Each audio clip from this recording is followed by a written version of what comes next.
Hello and welcome to MEE Live. I'm Matilda Mallinson. It's Tuesday, the 17th of March, 2026. Today, why did Israel displace 1 million people in Lebanon?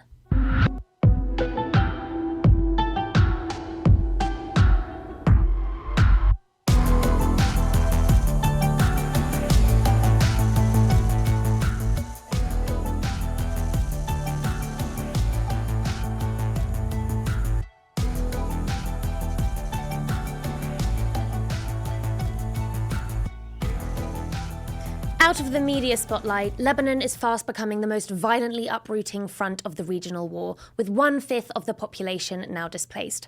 But listen to how mainstream media is describing it. Israel has warned civilians in southern Lebanon to evacuate to the north of the Litani River, declaring that anyone remaining close to Hezbollah positions was endangering their life. The Israeli military has ordered the evacuation of dozens of villages and towns in southern Lebanon, calling residents to move north of the Litani River. The Israel Defense Forces issued their first evacuation order for downtown Beirut today ahead of airstrikes, along with a sweeping new evacuation order across southern Lebanon. About 10% of Lebanese territory is now under Israeli evacuation notices. The IDF has issued an evacuation order for most of southern Beirut, warning thousands of people to flee. And it's already ordered evacuations for many villages in the southern parts of Lebanon. Israel has issued evacuation warnings for much of southern Beirut as it intensifies strikes in Lebanon. The IDF released footage of what it says was intelligence-based strikes on Hezbollah infrastructure. Is this an evacuation or something more sinister? Nearly 1,000 people have been killed so far, entire neighbourhoods levelled to the ground, 1 million displaced, a territory cleared many times the size of Gaza, and all in the midst of a regional war that has the world's eyes watching elsewhere. Just because Israel calls it an evacuation, should the media blindly repeat them? At what point does it become forced displacement? For more than 1 million people in Lebanon now sleeping in cars, shelters, camps and the streets, the difference between words may feel immaterial, but under international law, the difference is monumental. Under the Geneva Convention, armies are obliged to give advance warning of attacks that may affect civilian populations, but they are strictly prohibited from forcibly displacing civilians, unless it is for their own security. Even in this case, they must ensure there is satisfactory shelter and allow civilians to return as soon as possible. In other words, an evacuation is a legal requirement, but forced displacement is a war crime. Dr. Maha Schweib is an executive on the International Association for the Study of Forced Migration. Dr. Maha, welcome to MEE Live. Western media is largely referring to what is happening in Lebanon as an evacuation. Is this the right word to use? Thank you very much. Just to correct, I'm the director of the Center for Lebanese Studies. Well, I think the use of this language is consistent with the use of words such as conflict, crisis, etc., rather than occupation, war, invasion. So it's the same, kind of words that try to depoliticize what is happening. And an evacuation is like there's a fire alarm rather than an invasion and a war. And that has killed so far over 800 civilians in Lebanon and displaced over 1 million. So it's consistent with what, unfortunately, global media wants to use in terms of depoliticized language and to make us, like we just die like this, we're not killed, and the perpetrator is missing subject. Thank you. And you've talked about the scale of this displacement. Has Lebanon ever seen anything like this? I mean, there was heavy bombardment by Israel in 2024 and high levels of displacement. How does that compare to today? So what we see today is a strategy that Israel has always adopted in Lebanon. At least, I've lived most of my life in the south of Lebanon. In 1993, they've also displaced a similar number. 1996, the same. 2006, again, 2024 and 2026. It's the same strategy where Israel tries to empty the south of its population, and as well as Dahi area in Beirut, and to put pressure on the Lebanese government, but also to pressure the population that they see to support Hezbollah and to push them to further alienation, but also to withdraw their support from Hezbollah. And we have tried we've seen these scenarios happening over and over again. And yes, the devastation and the suffering of the Lebanese civilian population is unbearable, but rarely it achieves its objectives in terms of making people feel like it's a cause that they're willing to give up. So are you saying that it isn't successfully reducing support for Hezbollah in Lebanon? Looking at how the response has been, while some people have found that it was quite, not a successful strategy from Hezbollah to fire those 6 rockets in the beginning of the war. There's also the argument that Israel was going anyway to hit Hezbollah as soon as it's done with Iran. So what Iran and Hezbollah has done in this case is to come together and join the battle together instead of leaving each one alone. And there is also there was also after 2024 the feeling that Iran abandoned Hezbollah in the sense of leaving them to fight the battle alone and not to respond to the assassination of and the killing of Nasrallah. So I think this time they know they are both in it for and Israel and the US is there to finish them off. So they've realized that there's a need to come together. And now in terms of the what response you see, obviously there's a big divide in the Lebanese population. There are those who feel this was unnecessary, and there are those who realize that it was coming anyway. And even if they were not supportive of Hezbollah taking the first step, they could see now that it was about to come. Yet, undeniably, there's a big division within the Lebanese. And if you look at the response of the Lebanese government, for many people who come from the south of Lebanon and displaced, it's quite an unsupportive position from their government. That's what they feel. I suppose those divisions, as well as just being, supportive or not supportive of Hezbollah, an element that's really being emphasized by Israel is the Shia element, and sort of conflating the Shia population or blaming the Shia population for the Israeli bombardment, sowing seeds of sectarianism. Is that having an impact? Is that seeing a flare-up in sectarianism or discrimination within Lebanon?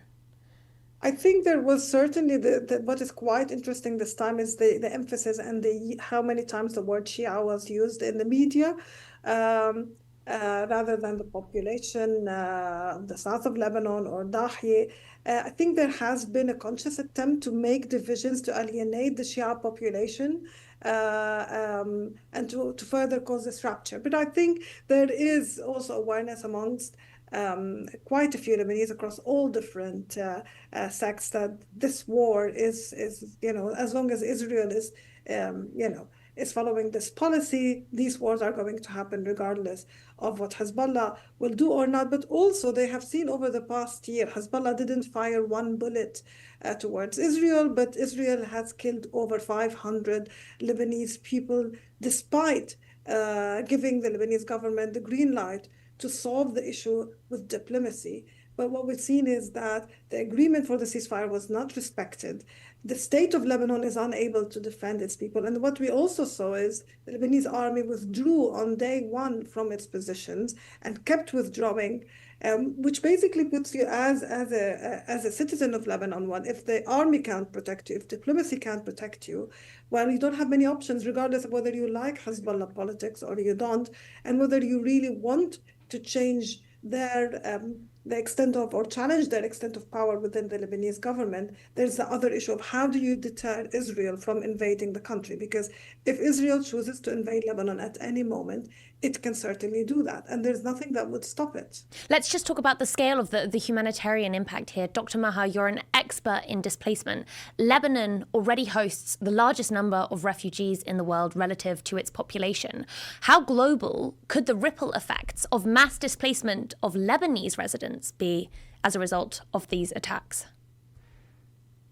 So far, if we look at most of the displacement has been internal this time. We Because of obviously the fall of the Assad regime, many of the Shia population or the population in the south of Lebanon wouldn't go to Syria at the moment. Despite that, around 7,000 Lebanese did cross the borders. 76,000 Syrian refugees have also went back to Syria. Still, we have almost 1 million Syrian refugees in Lebanon. So the suffering across all sectors, and we have had quite a few Syrian and Palestinian civilians who've been killed in Lebanon. So the impact has been devastating, on all sectors and all populations. I think it will remain largely a local issue in terms of the displacement will remain primarily in Beirut, in some areas of Lebanon, Mount Lebanon. The numbers are increasing. Yesterday, they were 800,000 as we were following the numbers. This morning, it's 1 million. So the numbers are increasing significantly and very quickly. As well as the scale numerically, geographically, there's also the question of the duration of this displacement. If this is an evacuation, as Israel says, then the law requires them to allow people to return home as soon as possible. Do Lebanese people who are currently being displaced feel that they will be able to return home?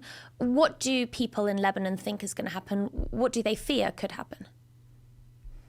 Obviously, the fear is that this will become a protracted and long-term conflict. From judging by the previous wars, we know usually, a very long and protracted conflict is not often the case. But last time, when we are seeing these wars lasting longer and longer, the last one was over 2 months.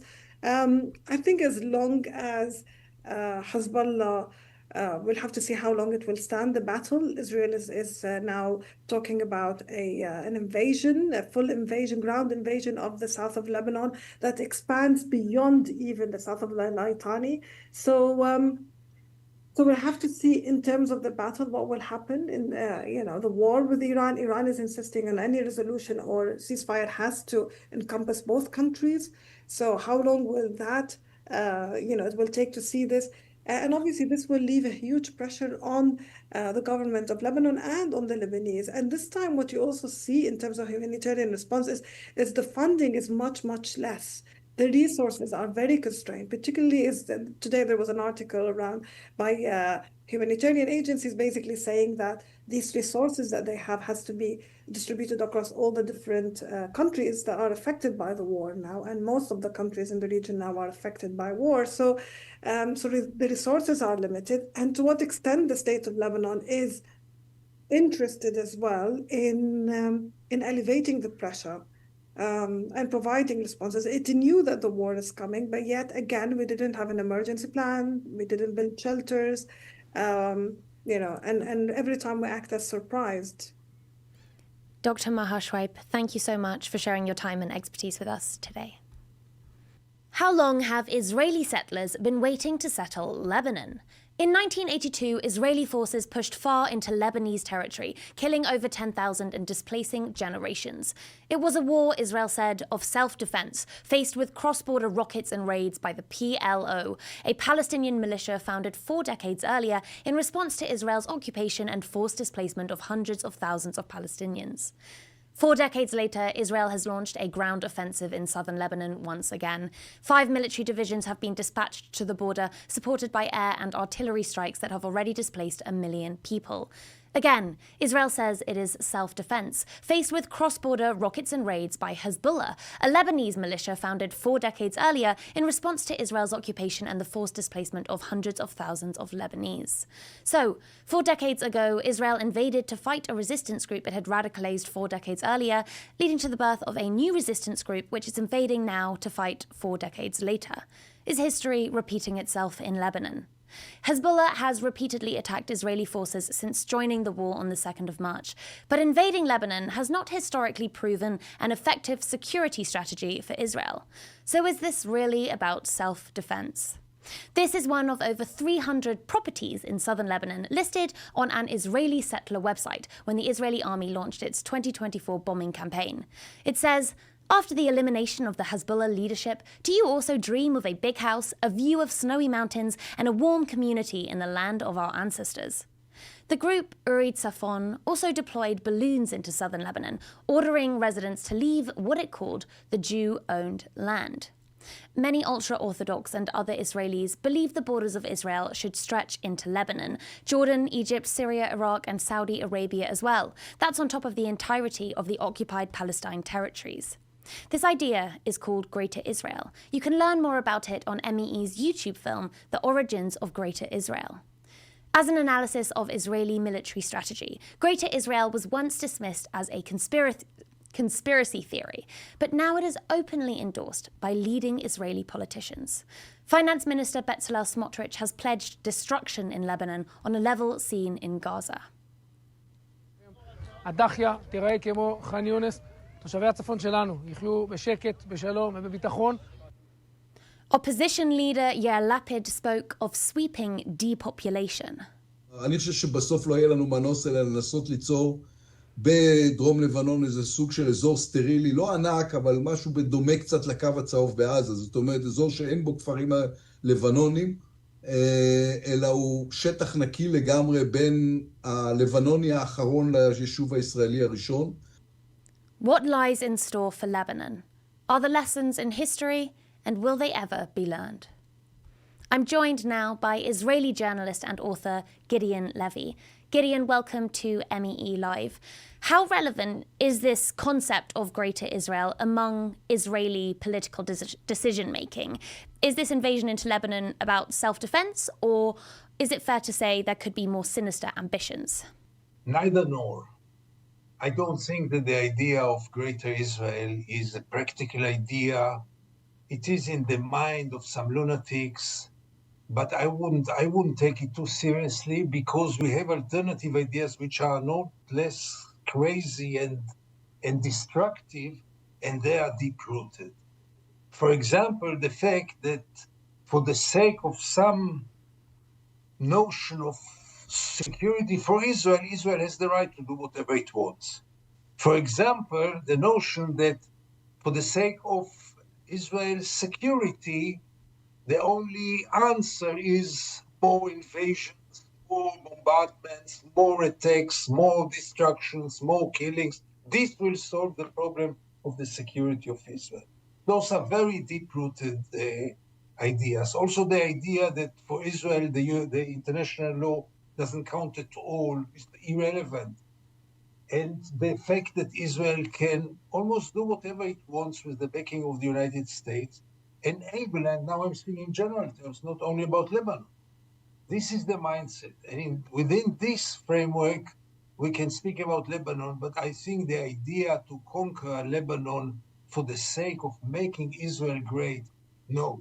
They might conquer Lebanon for the sake of having again this security zone or security belt like we had for years, which didn't solve anything. This, yes, to make Israel greater in the term that another strip until the Litani will not be populated, but that's not the dream of Greater Israel. I mean, we've seen invasions of southern Lebanon like this before. In the past, it has led to more violent resistance, including the formation of Hezbollah itself. Is this a strategy that will keep Israelis safe? No, definitely not. It is a strategy which will keep Israel under attacks again and again. I must remind you that Hezbollah came to the world after the occupation of South Lebanon and parts of Lebanon. This was, I don't want to say that only this, but it happened under the Israeli occupation. This was the reaction to the occupation. And any more occupation will create more resistance, and this mindset will not lead us to any good places, as it didn't until now. In that case, whose interests is this invasion in? Who is this serving? So let's put things in order. Hezbollah joined Iran. It was warned by Israel not to do so. I can't blame Israel for opening the fire with Hezbollah, because Hezbollah opened this fire. Israel immediately reacted massively because Israel believes now only in military steps and military actions. And according to this doctrine, any violation or any rocket launching into Israel might bring a huge operation, including an invasion, a territorial invasion. And here we are. Do you think that this would have been part of Netanyahu's plan when he launched the initial attacks on Iran? Is it feasible that actually the intention or could have always been there to invade Lebanon as part of that war? No, I don't think he needs Iran for invading Lebanon, because Lebanon was on certain low fire ever since the ceasefire, which Israel never respected. Israel continued to attack South Lebanon, didn't stop even for one single day ever the ceasefire was signed. So it's not like he needed Iran for this. It is an outcome, quite expected outcome to the attack over Iran, but I wouldn't say that he went to bomb Iran in order to be able to bomb Lebanon. He can do it without Iran. Today, we've seen France, Germany, Italy, the UK and Canada urge Israel not to launch its ground invasion. That was actually Monday, not today. They've warned that this will have huge, devastating humanitarian consequences. Will Israel listen to these urgencies? Obviously not. I guess you know the answer. For Israel, the world contains only one state now, and this is the United States of America. All the rest is irrelevant for Israel's considerations. You saw it in Gaza, you see it now in Lebanon. Israel learned to ignore, and in many ways, rightly so, because all those countries that you mentioned and others never took measures against Israel. Israel is not listening to them and doesn't pay any price for this. So why would Israel listen to them? Gideon Levy, thank you so much for your time, for your expertise. And I hope it's okay to say, as a journalist, it's a real privilege to interview you. I've been a huge admirer of your work for a long time. Thank you. Thank you very much. All the best. Bye. Likewise. Now, for today, that is all that we have time for on MEE Live. But before we lose you, we would love to hear from you. Please send in your thoughts and questions to @MiddleEastEye on any social platform or email meelive@middleeasteye.net. We'll be here at 5 p.m. GMT, noon in New York, every Tuesday and Thursday. See you then.